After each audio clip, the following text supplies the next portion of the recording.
The wind on Zio's rasped like dry sandpaper against Darian's cheek as he descended a narrow ridge of iron-red stone, his boots crunching into brittle soil streaked with rust.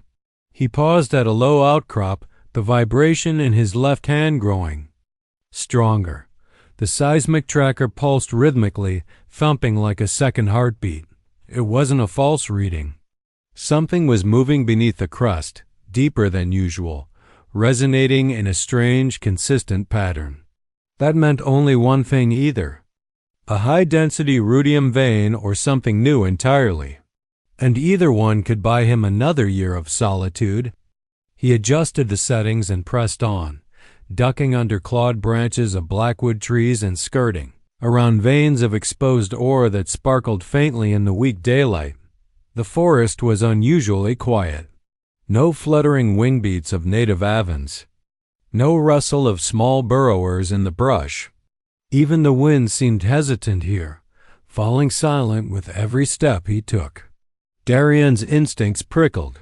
He slowed, one hand resting near the pistol on his hip, the other gripping the tracker tighter.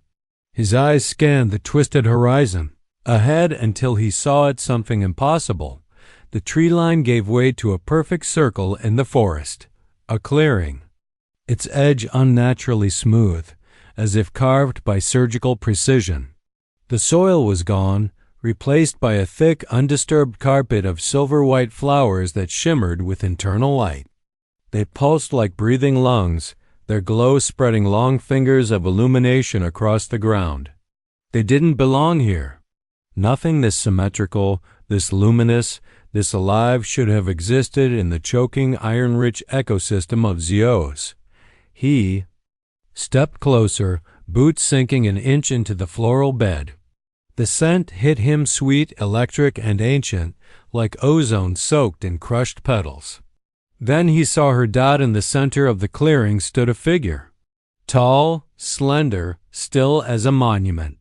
Her skin was a muted violet, smooth and luminescent like sculpted dusk. Long platinum hair, braided with strands of silver, cascaded over shoulders draped in a robe that shimmered with starlight. Her ears were pointed, unmistakably elven, and her head was bowed as if in mourning. She looked like something from a dream or a religion, and yet she didn't move, didn't speak. Darian's hand hovered over his weapon. His breath was shallow. No animal instinct screamed danger, but every nerve was lit with tension. Then her head lifted and her eyes found his. The voice wasn't sound, it was presence. A whisper that bypassed his ears and burrowed straight into his mind. "I know you are there," she said. The words were clear, precise, in the frontier dialect of Alliance Standard. "I mean you no harm. My name is Violeta." He didn't answer. Didn't move. She took one graceful step forward and continued. "My people are dying," she said. "We face extinction. Our future lies silent. Our cradles are empty. Only one path remains." She stopped. Her violet gaze did not blink. "Your seed is the last hope of my people."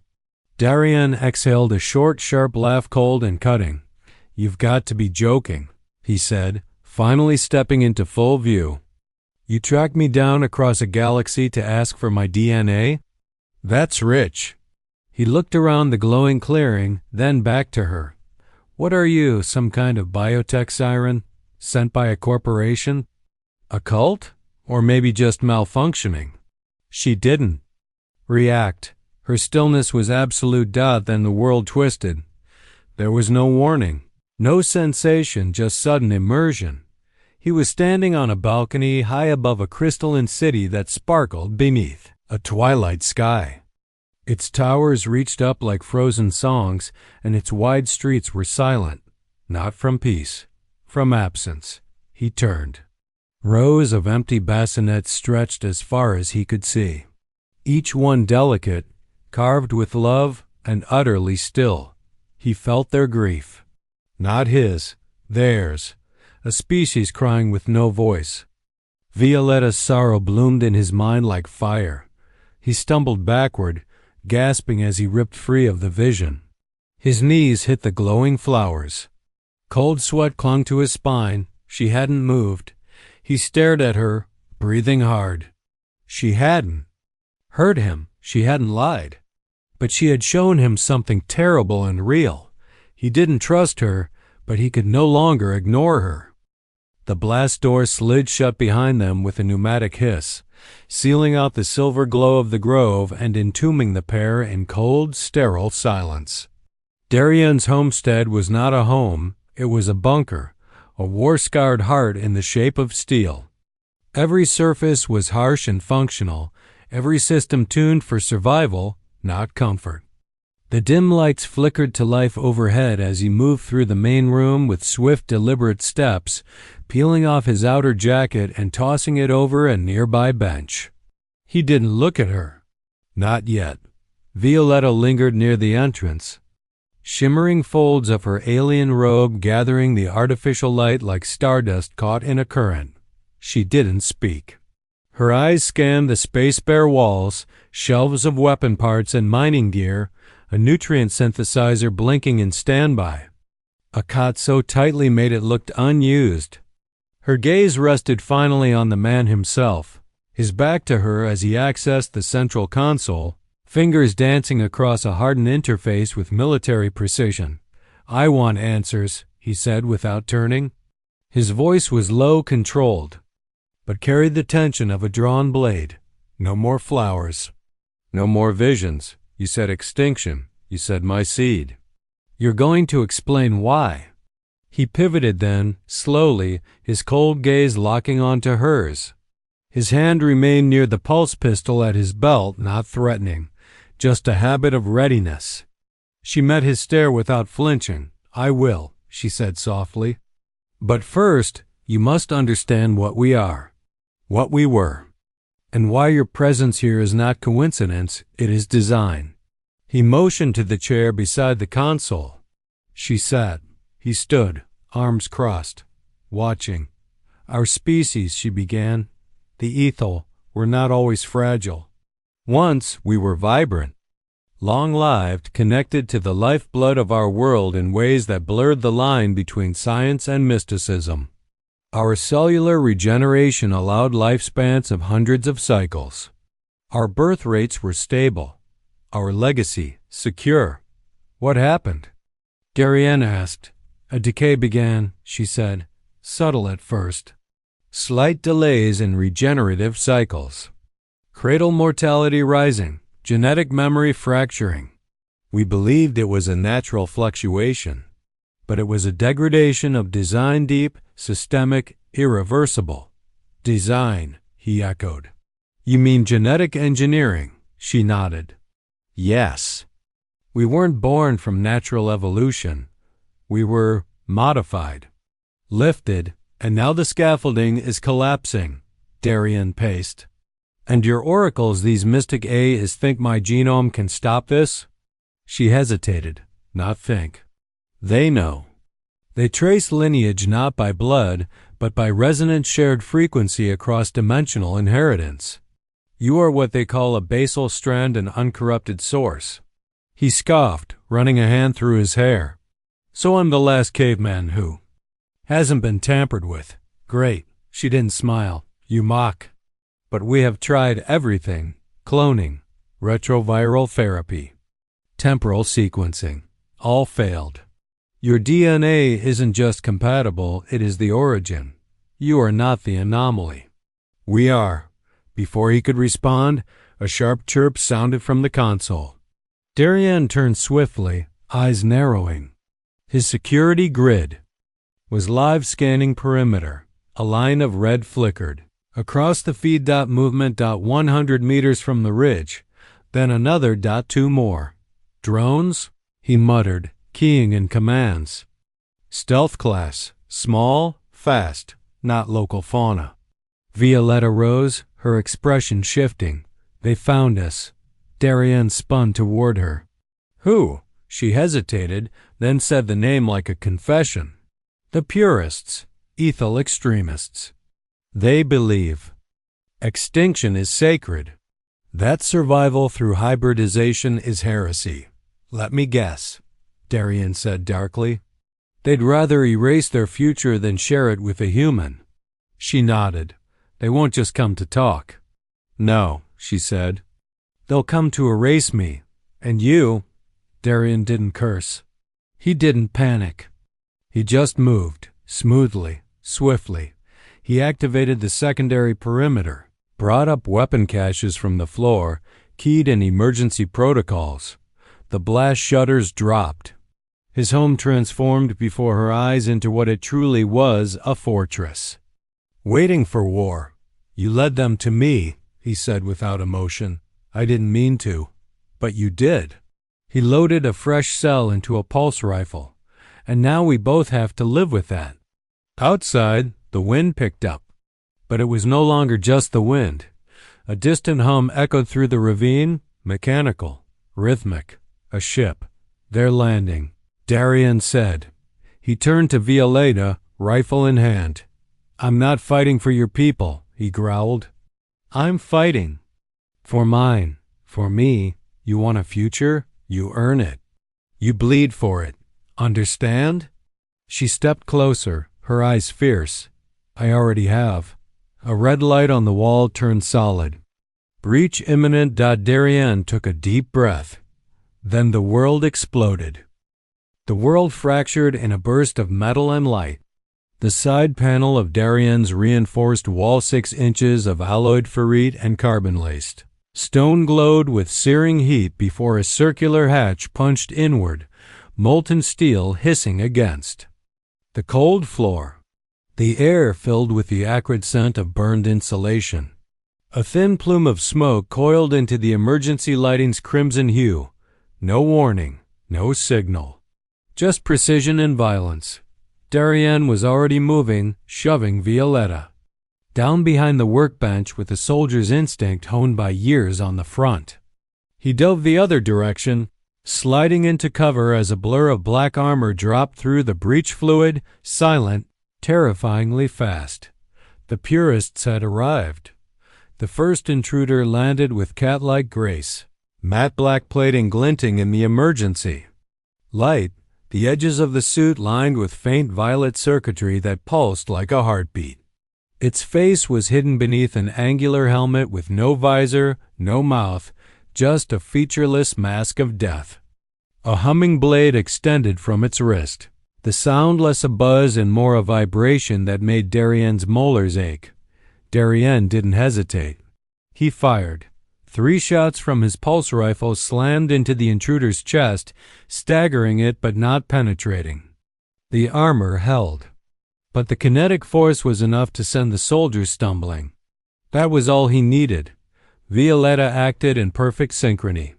She slapped a panel beneath the bench, activating a magnetic clamp normally used to stabilize heavy ore. Samples. The effect was immediate. The purist's armor, laden with ferric materials, was yanked violently upward. The warrior slammed into the ceiling and hung there, twitching. Darien adjusted his aim and fired again, this time at the unshielded junction between helmet and chest plate. The round struck true. The body went limp. One down. Too many to go. A flash of blue light erupted from the opposite corner as a second. Breach cut into the maintenance conduit. Darien shouted over the chaos. They're coming from every angle. They're dissecting the place. Violeta ducked behind a storage unit, activating a translucent energy barrier from a device on her wrist. It shimmered like glass and caught 2 incoming plasma bolts before shattering into shards of light. Darien moved like a shadow through his own home, triggering preset countermeasures, microcharges under the floor, infrared tripwires, and a wall-mounted sentry drone that dropped from the ceiling with a mechanical whir. The drone opened fire with surgical precision, buying them another few seconds. But even with all his traps, he knew this wasn't a defense. It was a delay. The purists were methodical, not just skilled but strategic. They didn't flood the room. They pushed, probed, tested angles. Every few seconds another sensor went dark. Every minute brought them one step. Closer. Darien retreated to the console, fingers flying across the interface.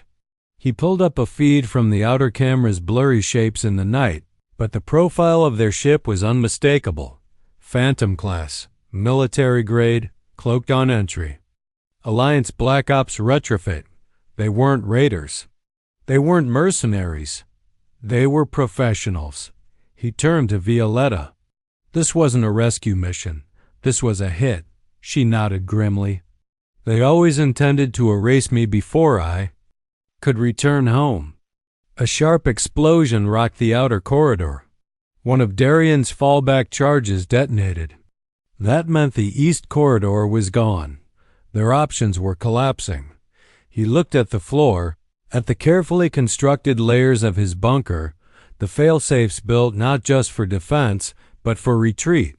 His eyes settled on a particular panel in the floor near the central column.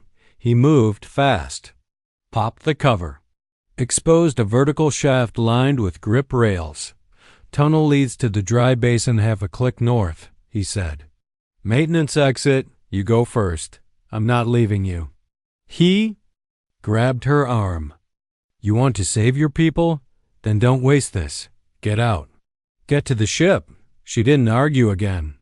She nodded once and dropped into the shaft. The last explosive detonated in the far hall.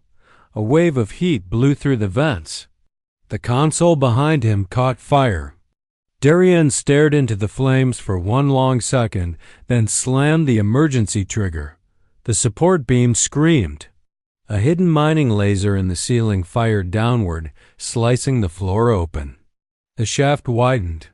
A screech of tearing metal. Darien dove into the darkness just as the door behind him blew inward and the purists stormed the command room. He hit the floor of the tunnel hard, rolling onto one knee. Violetta was ahead, running, a glow rod in her hand. He caught up. Together they bolted through the narrow passage. The scent of ozone and scorched dust thick in their lungs. 10 minutes later, they emerged into the dead silence of the Zeo's night. Stars cold and distant above them. The air was frigid. Their destination, the Phantom-class ship parked just beyond a ridge. Its loading ramp was still down. A single purist stood guard.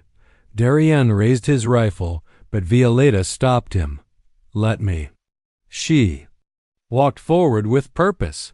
The purist raised his blade but hesitated. Recognition? Confusion? It didn't matter. She moved like water, sliding past his guard and pressing her palm to his neck. A whisper of energy. The soldier crumpled, unconscious.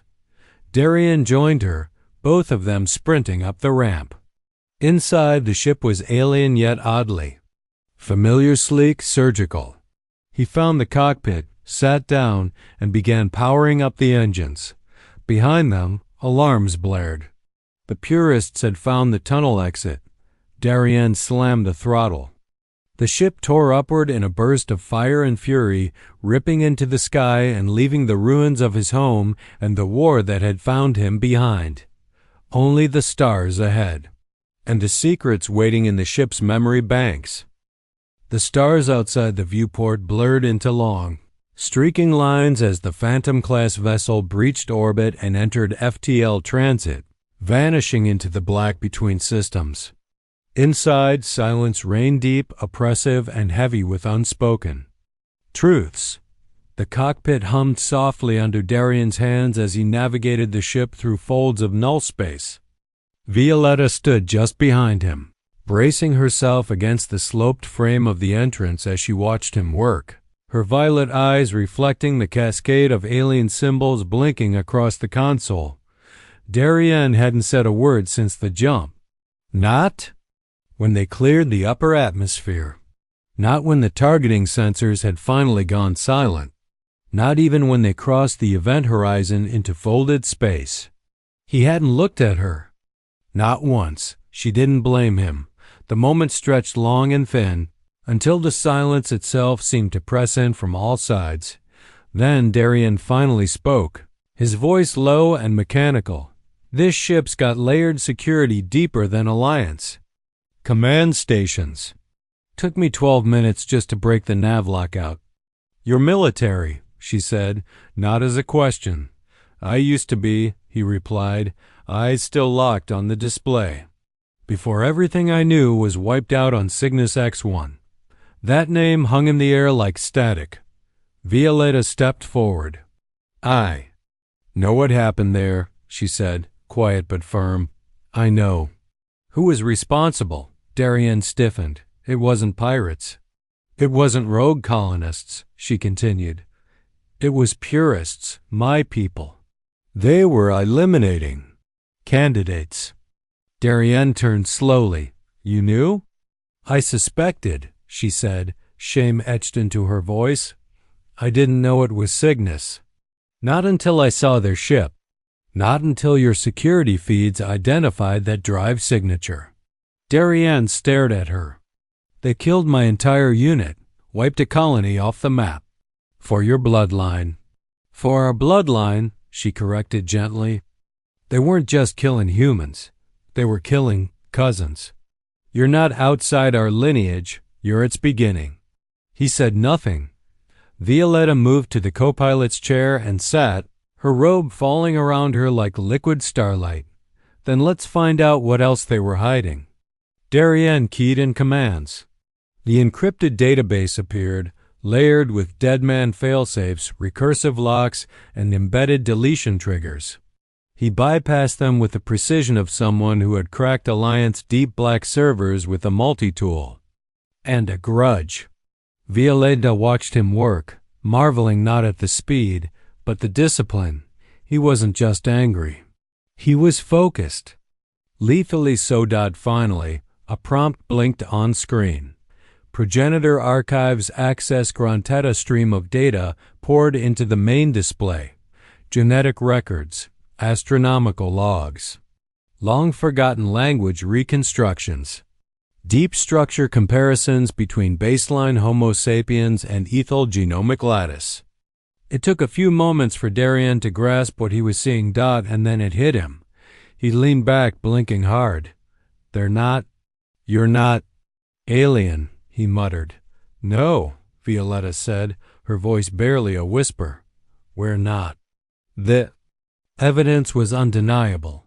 Thousands of years ago, during humanity's forgotten dawn, a post-singularity alien intelligence, a so-called architect, had seeded dozens of genetic lines across scattered worlds. The Ethal were one such branch. Not evolved separately, but designed, engineered from base human stock.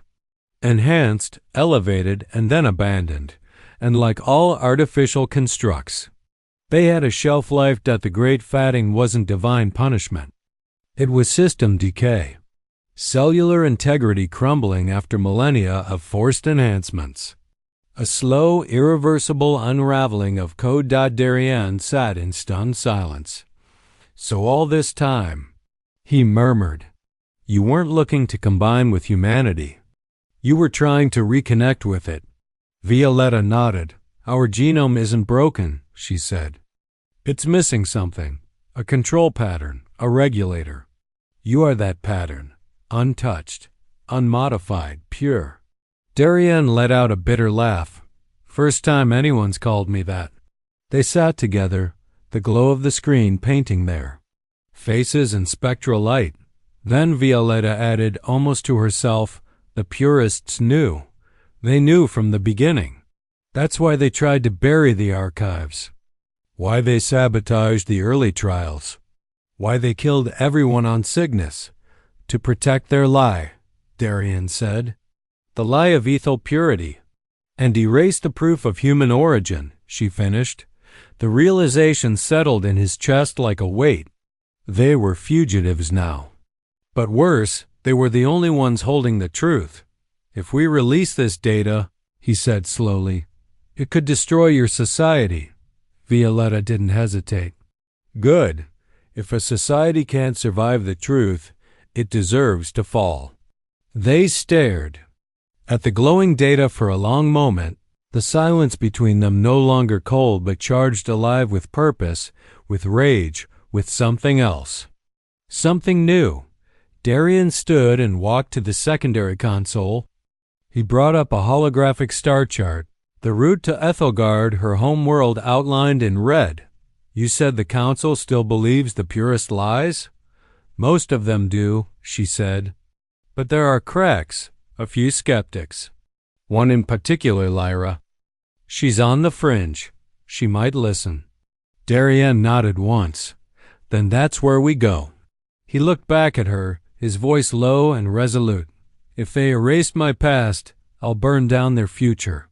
And in that moment, the man who had fled the world was gone. In his place stood the soldier he had buried, the one who had nothing left to lose. The Phantom-class vessel drifted in the violet stillness of deep space like a silent predator between the stars, its hull scarred by near escape, its systems running at barely half capacity. Inside, dim overhead lights bathed the corridors in a sterile glow. The ship was a weapon of war, every angle sharpened, every room built for infiltration, silence, and death. And yet, in one of its narrow chambers, something entirely different was taking root. Darien lay on his back beneath a control panel, his arms buried in a mass of overheated wiring, sweat beading along his temple. Sparks arced from the conduit. Above his head as he spliced two blackened power couplings together with a jury-rigged igniter. Beside him, crouched on her knees, Violetta cradled a glowing tool in her hand, its end pulsing with soft blue light. "Hand me that stabilizer," he said without looking. She passed it to him. "Left or right port?"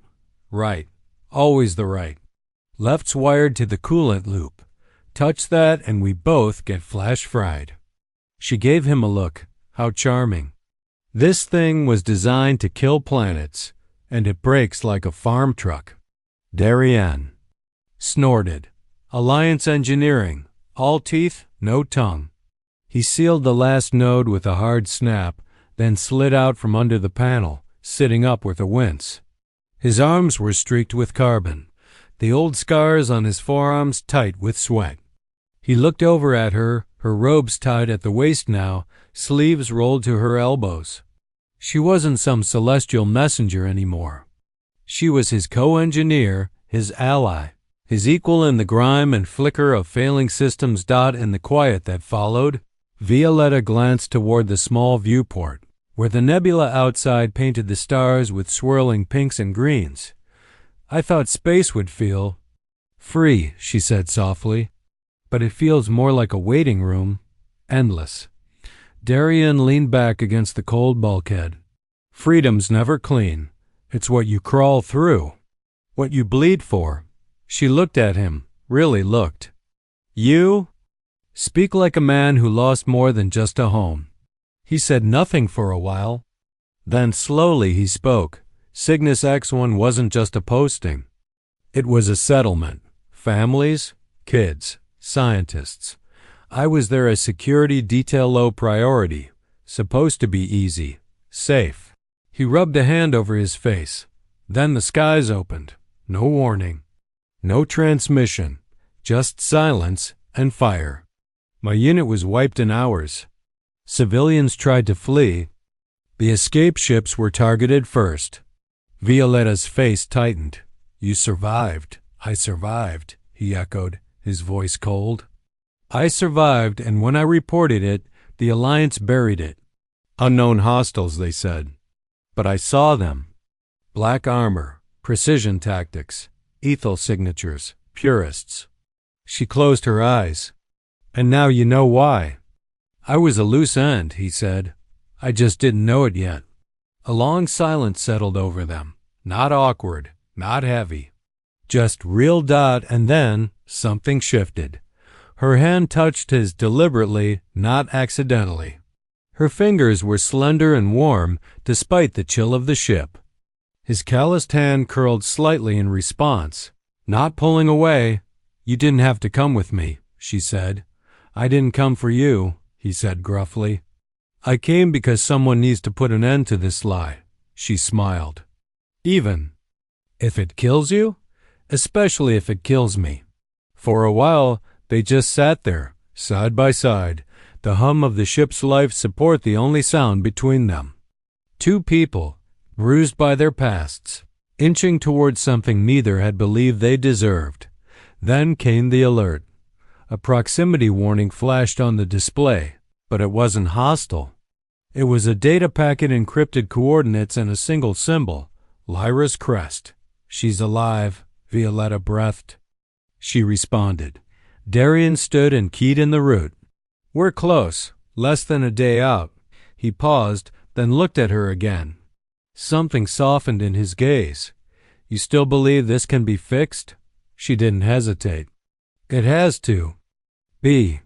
Hours later, after route recalculations and system diagnostics, after quiet meals of nutrient paste and frugal rations, they stood together in the ship's tiny observation bay. Outside, the nebula cast a faint rainbow light across there. "Faces. He spoke first. "This ship was designed for one person. Maybe two. Small crew. Short missions." "I know," she said, voice calm. "And yet, here we are, two fugitives. One impossible goal." She looked at him, her eyes reflecting starlight. "Darian, do you ever wonder if the oracles weren't just reading genetics? What if they were reading paths? Lines of fate, choices?" He shook his head. "I don't believe in fate." "But you believe in fighting for something bigger than yourself." He didn't answer. Instead, he stepped forward, his hand lifting slowly, brushing a strand of platinum hair from her cheek. She didn't move, didn't blink. Their lips met gently, then deeply. Not desperation, not salvation, but acknowledgement. Understanding. A silent contract. When they parted, her hand came to rest over her abdomen. Not by accident. His eyes widened. Just a little. But he didn't speak. He just reached for the console, inputting the course for Ethelgard. Whatever waited for them at the end of this journey, truth, rebellion, death, it would be faced together. The stolen Phantom-class ship tore through the upper atmosphere of Ethelgard like a ghost, veiled in a stolen cloak of purest origin. Its drives whisper quiet as it cut across the skies of a world built on lies. Below, the planet was breathtaking. Towering crystalline spires caught the thin sunlight, scattering light across floating garden platforms, vertical farms, and silver aqueducts that arced between suspended sanctums. It was a world engineered not just for survival but for illusion. From orbit, Ethelgard looked perfect, pristine, eternal. But beneath its beauty, a sickness festered. Darian stood in the cockpit, arms crossed over his chest, watching the descent vector unfold. His jaw clenched with each kilometer. He didn't trust their clearance codes, even if they had come from a supposed ally. The purists were watching everything, and now they were bringing truth into the heart of their temple.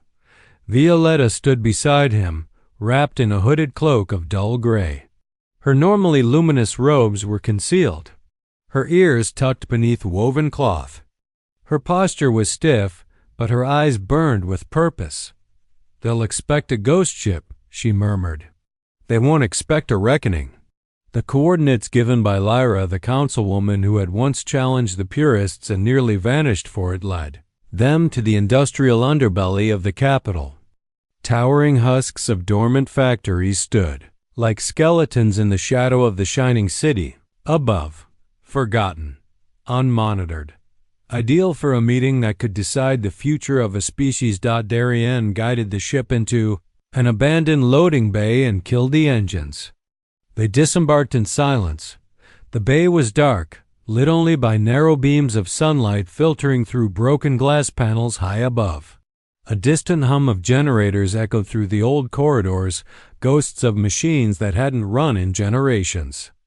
Then came movement. Figures stepped out from the shadows, 10 in total, armored in muted tones, weapons holstered but within reach. And at their center, a woman with sharp features, silver-black hair braided tight, and eyes that scanned the world like they were always calculating. Lyra, Her gaze locked on Violetta. "You're alive," she said. "Half the council believes you defected. The other half believes you were executed. They're all wrong," Violetta said. "I was hunted, and now I've returned." Lyra glanced at Darien. "And the human?" Violetta looked at him, her expression softening for just a moment. "The origin, the key, the proof." Darien gave a curt nod. "Let's get on with it." Without another word, they descended into the bowels of the complex Anne. Old command center once used for resource allocation before the great fatting had rendered expansion obsolete. Now it was a tomb of forgotten data and dust. There, surrounded by ancient terminals, Violetta connected a data core to the main console.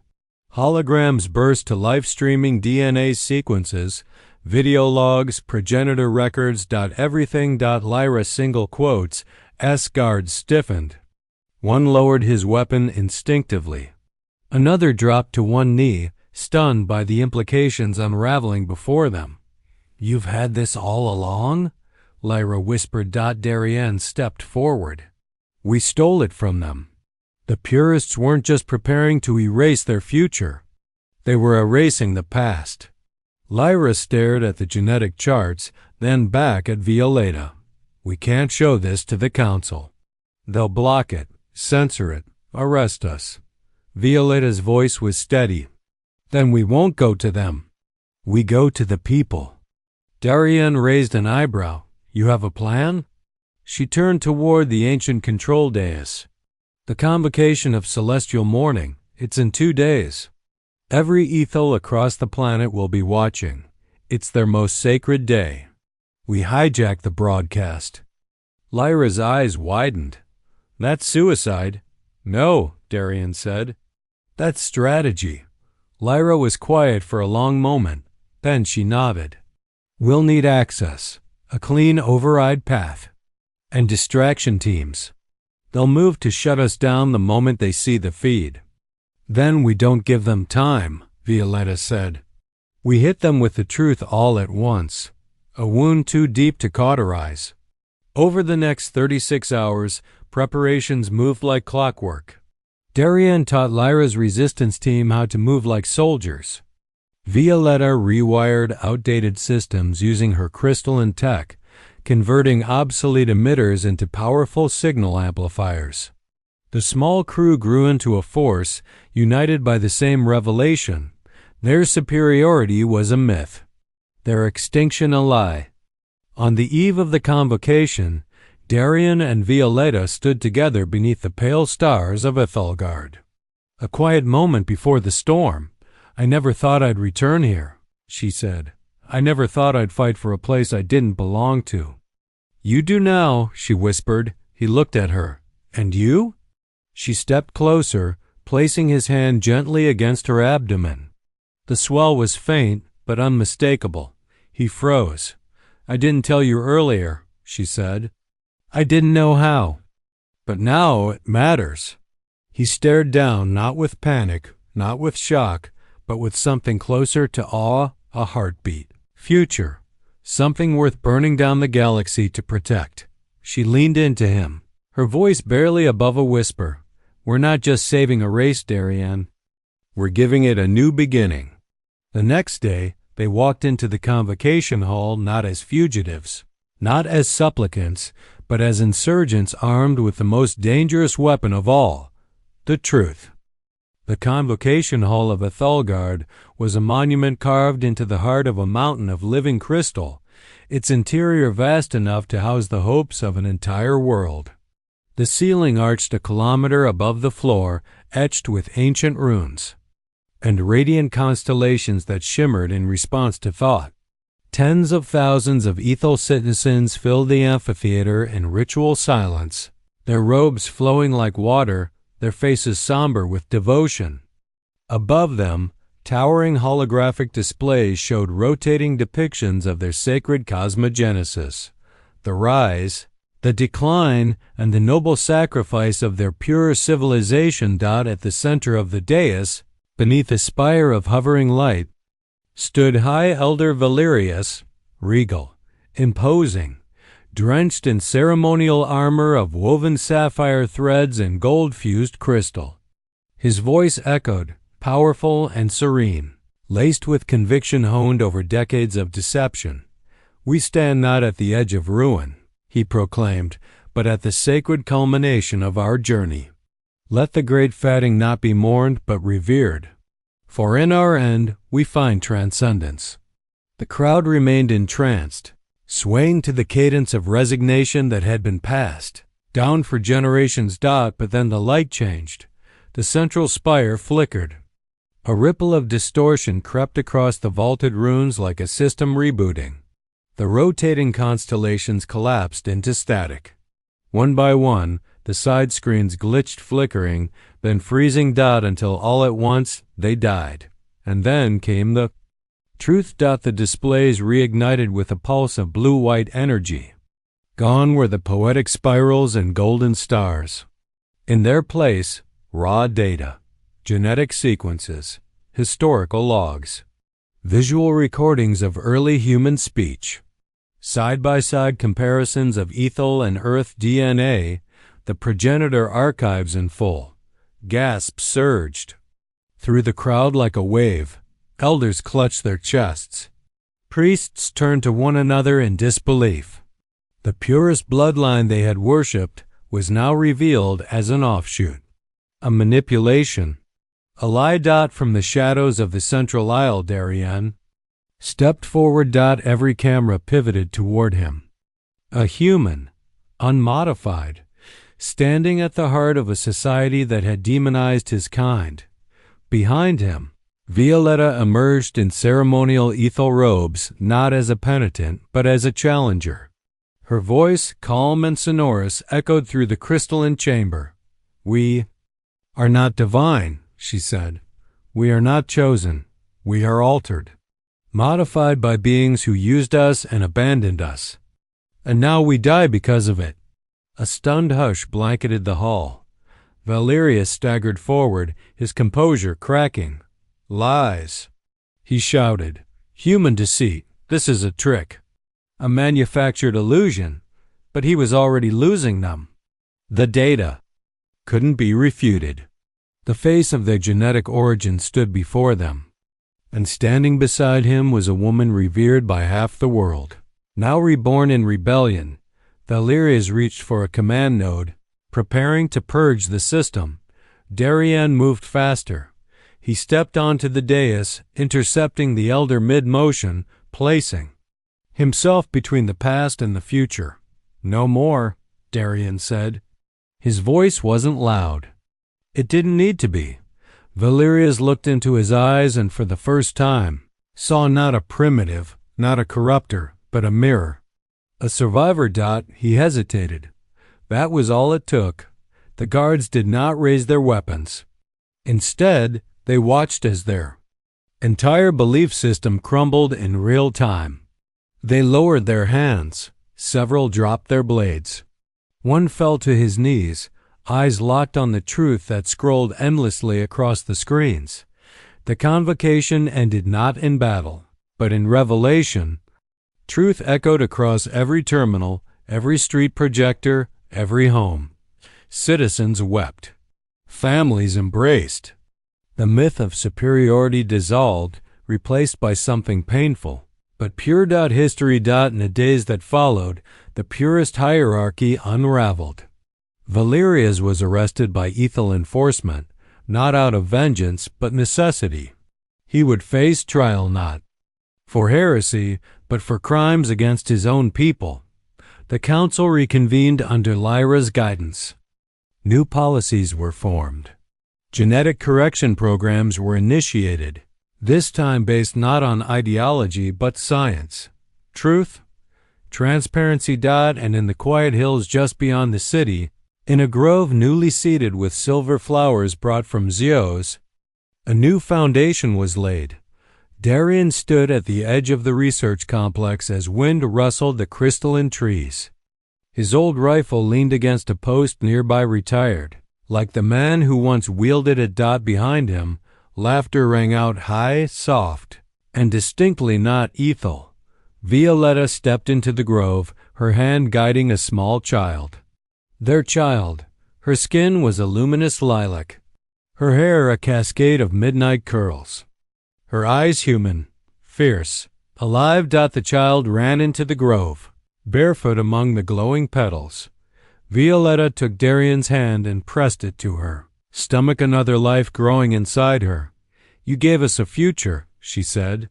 Not by force, not by fear, but by showing us who we were. Darian looked out across the valley, the new Ethel guard rising in the distance, not a city of illusions, but of beginnings. He wrapped his arm around her shoulders and whispered, not just a future, a legacy. And above them, the stars watched in silence, not as gods, but as witnesses to a rebirth written not in prophecy, but in truth and love and the unyielding courage to face what was buried. The last great fatting had ended, and the first true generation of Ethel children was already being born.